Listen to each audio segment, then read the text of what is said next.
Welcome to Innovision FM. This is part two, and I'm recording this the same day. So if you see I have the same shirt on, you say, well, don't you have any other clothes? No, I'm just recording this in two parts because I have to give you the intro. Innovision is a nonprofit organization. We work with physically challenged musical artists to teach them the business of music. Some of our topics will deal with music, and some of the topics will just deal with stuff, my lucid thought process, just like you might see on Alice, or you might hear on Alice radio station, Jamie White doing her morning show, as she has these lucid thoughts, and I can relate to her mind goes left, right, up, down, and so we have many people in broadcasting. We have this unique mindset where we can go left, right, and up and down in a conversation, and we have references in our mind that we can tap into. So I want to remind you to sign up on this petition. If you believe in life, and you believe that no child should be aborted before 21 months of conception, and especially this after the baby's born, there's a law in Denver, Colorado that says that you can kill a baby after it's born. So it's full-term abortion. So not only can you kill the baby inside the womb, where you can't hear the screams of the baby because they're cutting the baby up, and there are actually videos showing the baby screaming, but you can't hear the baby because he or she is inside the womb. But now that we have this technology, we know that as a doctor is chopping the baby up, the baby does feel pain, and we can give it names like the fetus and any of these generic names, but it's just a lie that the left told us so they can make legal killing of babies. And so far we've killed,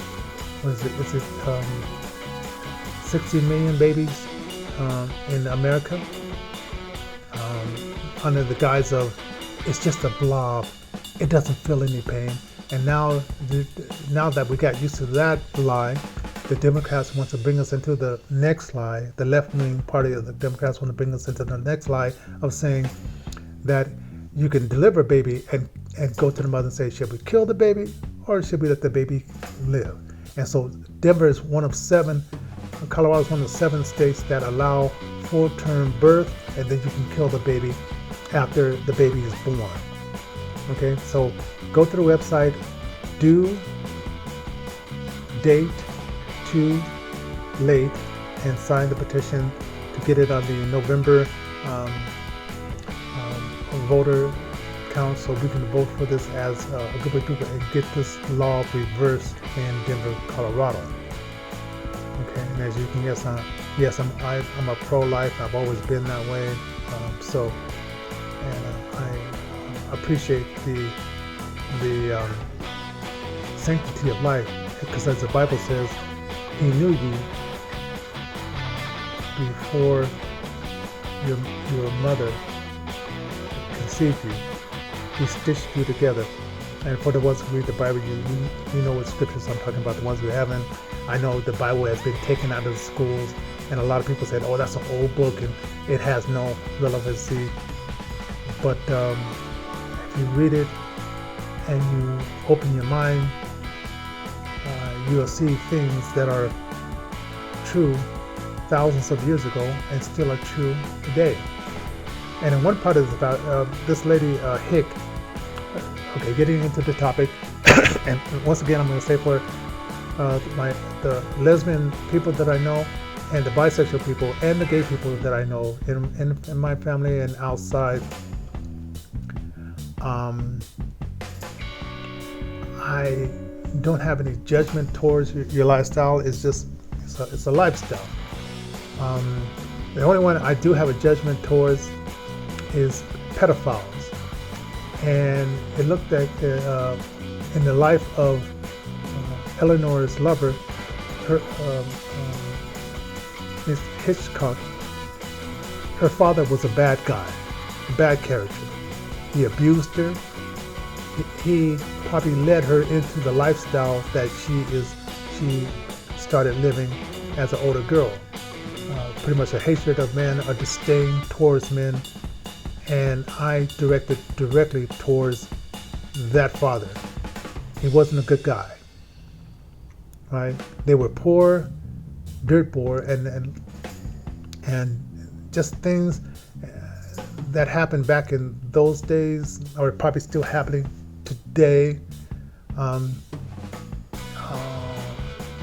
Under the curtains of closed doors, because evil is just in our society.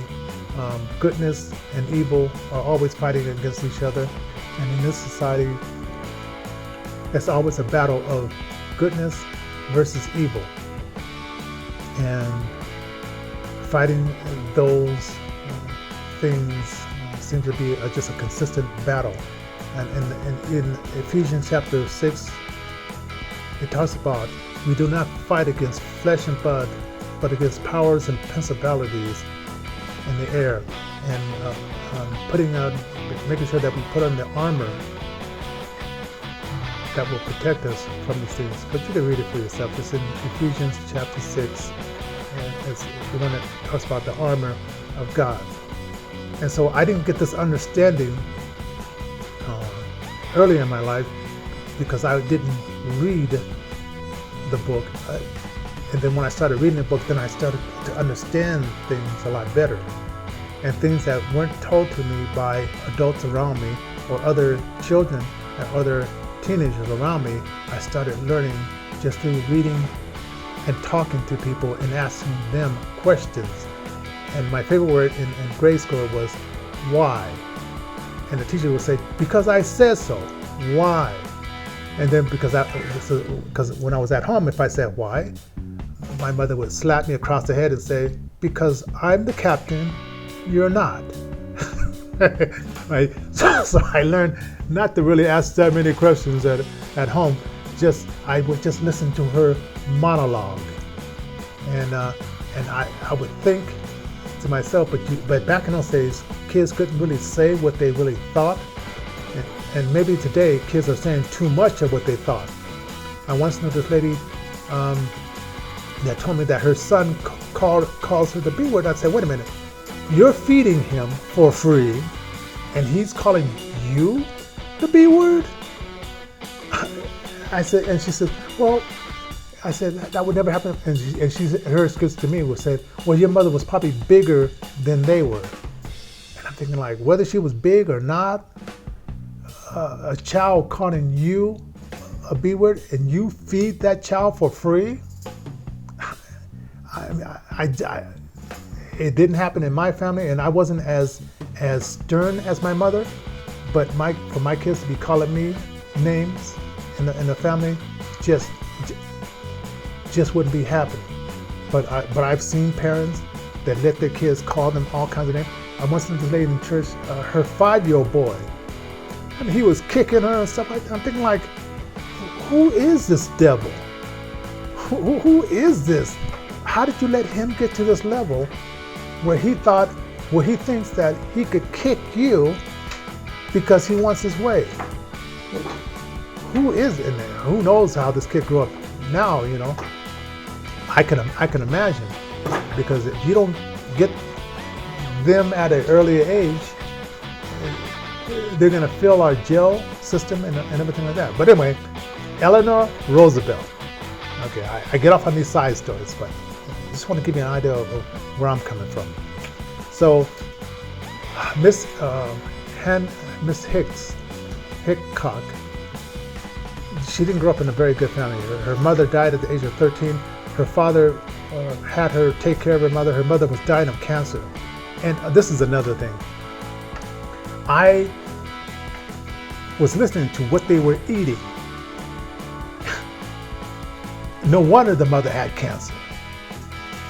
And people, they didn't know. They thought they were being kind. So they sent over some pig something meat, and the mother put it out. She threw it up. And now because this is probably what led to her cancer, was all this meat eating and all this junk, terrible food.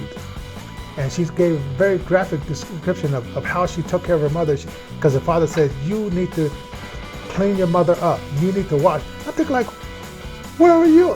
Who are you? This is your wife. Why are you making the oldest daughter, who was, I think she was about 11 years old at the time. Why are you, 11, 12 years old at the time. Why are you making your daughter do your job? Okay, you go out in the field, you do the farming and stuff like that. Yeah, the kids have to help, but it was almost like, you know, and you know, God bless the young people, you know, but he forced her to do what he should have been doing as well, right? And it was all on her to do mostly the maintenance of taking care of her mother as she was dying, and the foods. And this lady grew up, and she ended up getting diabetes because the way she was eating. Oh man! Now we're starting to understand that what you put in your mouth, what you eat, will cause certain diseases. But back then, if you could catch it and you could kill it, you ate it. And we didn't understand that you need to have a balance of vegetables. You have to have a balance. If you're going to eat this other food, you have to have a balance. But back then, they were poor, dirt poor, and whatever you can find to eat, you ate. So I'm giving you a little bit of history about, and then she became a lesbian just based on her father. He was the main instigator. I don't think she was born a lesbian. I think because of, and you can read the book for yourself, White Houses. So that's why I have a question about people who say they were born homosexual, they were born queer. In some cases, if you were born with two parts, as I've met one he, she, that they were born with a penis and they were born with a vagina. They had two parts. She, Miss Hitchcock, she joined a circus, and back in the circus days, they had these kids that would be what would be called freaks back then, that had disabilities. Maybe they were born and they had their hands would look like crab hands, or they had scaly skin. Or this one boy in the circus, he has one side that had a breast and the other side that was looking manly, and so the circus would take these people around, and people would pay to see these unusual kids that were born with disabilities. And these guys would go through towns and they would say, we need, if you have any kids that are living in your attic or that you keep hidden away, we are looking for those kids. And the parents would say, yes, we want our kids to be a part of this so they can earn a living, rather than us taking care of these types of unusual kids that we hide away from the society because we're embarrassed that we gave birth to a child like this, right? And in her case, she got to meet some of those people, and she tried to fit in because maybe externally she wasn't a freak, but internally, because of what her father did to her and the society at that time was doing to poor people in general, she was a freak on the inside. And if you could hide who you are on the inside, you can blend in into the society. And why it was so hard for us blacks to blend in, because our skin color gave us away as who people would perceive us to be. If you thought that black people were animals, niggeras, or whatever negative thing, America put a stigma on our skin color. And Martin Luther King talks about this. Go and Google some of his speeches. He did an interview and he laid this thing out about how America put a stigma on our black skin to make us the freaks of the United States of America. But at the time, I mean, when I was growing up, I didn't know why, kids, white kids, because I went to a school where it was 1% or 0.5% of black kids, and because this is where most of the special ed classes were for kids who were blind and had other disabilities, and they were trying to integrate us into the schools. I didn't know why they hated me. I'm thinking like, just because my skin is black, this is why you calling me names? So I kicked a lot of white kids' asses because nobody was explaining to me. My parents, didn't do a good job explaining, but they probably knew. And maybe if I would have, my daughter has told me like things that I said, how come you didn't come to me and tell me? So it's something that dividing line where sometimes kids don't understand that, have an open line of communication. And maybe, even though I try to be as open-minded, have an open line of communication, even I failed in that area and didn't know things that happened to my daughters when they were going to school that I wish I would have, and I would have talked to them and explained my experience, and we could at least talk through it instead of them facing it alone. But that's the way it is. If you're just joining us, I'm talking about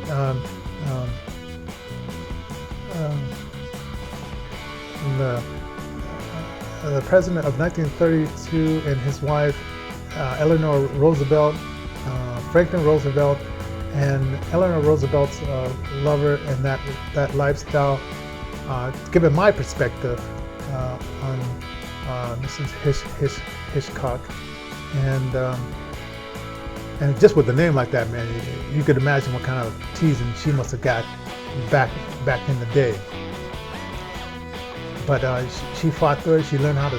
She was a great speller, and her education lifted her out of poverty and gave her something that she could use to leverage her ability to make money in the United States of America. And like I said, I'm so happy that I was born here and not somewhere else in Europe. And I'm happy that I was born. If disability had to happen to me, it was better here than it was in Europe. And I say that with sort of sarcastic because I know people that talked about the betterness of Europe and how we're so much above you people here in the United States. And I just have to, give them the rural finger and say, yeah, I've been there, so I know the truth, or I know my truths about the high classness of Europe. So anyway, so if you're from Europe, I'm being sarcastic. This is just for entertainment. Don't take it so seriously. And if you're watching this on YouTube, subscribe, hit that thumbs up, hit the bell to notify you when these come up. If you're a Spreaker, subscribe and hit that notification there. And if you're watching this on the TV station, these are the thoughts of a blind person. So it's not your truth, it's not somebody else's truth. And like my artist DJ Pate would say, or now DJ Mattern, I'm not like you, and you're not like me. And you'll hear that song on our top 20 countdown. So listen to that on KUVO 92.9 on the FM dial, 6 o'clock Friday nights, and on 9 a.m. Sundays, and on KUHS Denver as well. Go to our website, innovationrecords.org, innovationrecords.org, or innovationfm.com, innovationfm.com, or call us and vote, or call us and leave your voicemail at 720-324-7278, 720-324-7278. All right, so it was interesting how this relationship started. This reporter, Hitchcock, she started, she was working on a newspaper, and she got to be very famous because she just had a great imagination. She could write. She read a lot of poetry books when she was younger and stuff, and she just had a great imagination, and she could express it through writing. And so the editor put her on the story about the White House, and I guess they call it the gay radar, just like the jungle fever radar.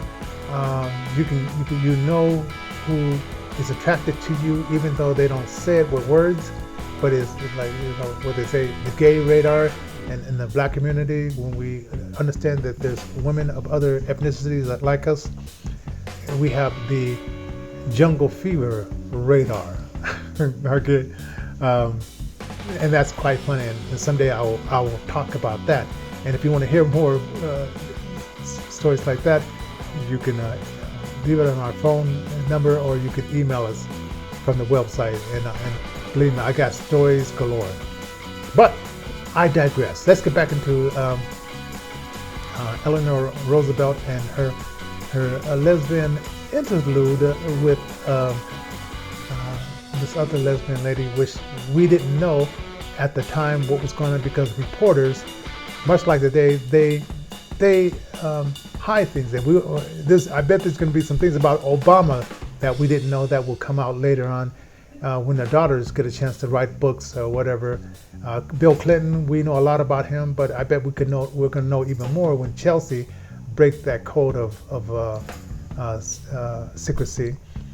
And stuff we already know, a lot of stuff about President Donald Trump, but it's probably even more we'll find out long after I'm taking a dirt nap, right? We're going to find out a lot of stuff about these people. But some of the stuff I want to find out right now. I'm here now, and you're here, and we love to dig and find out about people, and it's so easy to find out about the lifestyle of the poor, because if you have money, or if you're middle class, and you can just observe us or those who are poor better than sometimes we can observe you, because you have the gated community. Like Nancy Pelosi says, we don't have to have a wall built around the United States to keep the sovereignty of America, to keep the people out, or keep them from doing it illegally. But it's funny that she has her walls up in the gated community. And the Pope, yes, I know there's slits in the walls of the Vatican where people can slip through, but nevertheless, he has those guys in the Roman place. They have their wall as well, right? So, getting back to Eleanor Roosevelt, the way it started, and it was the gay radar, the lesbian radar back in those days, and it probably existed throughout time, where Elizabeth, where Eleanor was very generous, very society minded, felt that as most Democrats, that we know better, we can help these poor people, and at the time there were a lot of anti-Semitism, anti-Jewish, let's just call that, because that was the word is too hard for me to say. A lot of anti-Jewishness, and how America ended up going into Europe and saving the Jews from the rest of the Holocaust, and the Russian guys came in there and got in there to stop the Germans from doing what their leader Hitler was doing. Was amazing. It was amazing. But this was a time, 1932 to 1945, that this book covers, and she talks about some other lovers as well. But I was right now I'm interested in her relationship, Hitchcock relationship with Eleanor Roosevelt, and how it started, and how Mrs. Roosevelt said that this was a love that will last throughout time, that until the end of time, and that she made this promise that I will, after we leave the presidency, I will divorce my husband, and you will be my wife. And this, and but that didn't get completed until during Obama, which that agenda was in the play for many years to get this marriage thing done. And it came to the Democrats, and as I look at the Democrats, the conservative, racist ones that started up Jim Crow laws and who were totally against Republicans freeing the slaves, but yet they wanted to have power over the ex-slaves or destroy them in some way, and how that's gone through history of the United States of America, where it's like the Democrats have always been the black people's stumbling blocks. They're the sheep, the wolves in sheep clothing.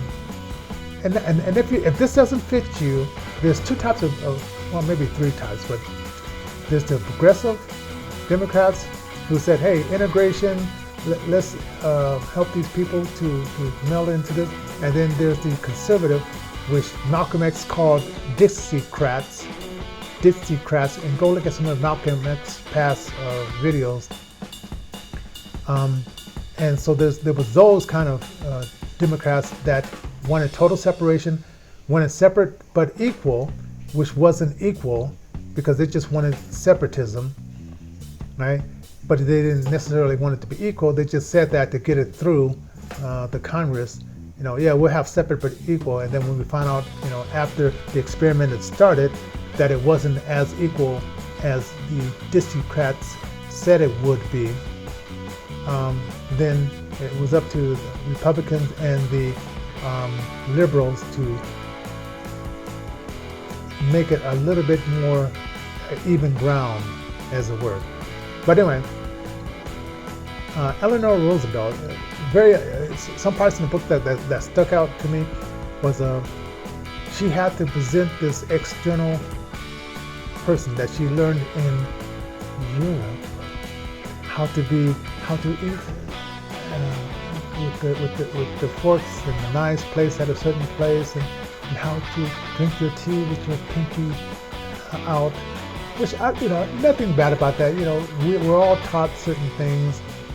It's just that when people look down on people who don't know these things, that's what gets to me. And people who can't accept you because you're not like them. You're different. That's what gets underneath my craw as a Black American, because I see the hypocrisy of these United States, but still saying this is the greatest country, and I wouldn't have wanted to be born anywhere else because the opportunities that I had in this country and my fellow other Black Americans and brown Americans and even white Americans, the abilities that we have in this country goes beyond what we could even imagine. But anyway, I don't know. I hope in a very elusive way I gave you a little insight in the book. You got to read it for yourself because you're going to come out with something different. As I'm coming from a blind perspective, you're coming from a sighted perspective. People who are watching this TV show, you probably have seen things that I can't even imagine, right? And that you keep secret within yourself. And some of you have lived in a naive world, like I was for many years until I was close to like 38, seeing like little glimpses of what the world was really about. That now I have a chance to talk about. So anyway, go to our website, innovationrecords.org, find out our schedule. Please hit the thumb up, subscribe to our Innovation FM channel, and Leave a voicemail 720-324-7278 and let us know some ideas of what topics you would like to hear next. On Innovation FM, this is Johnny J. God bless.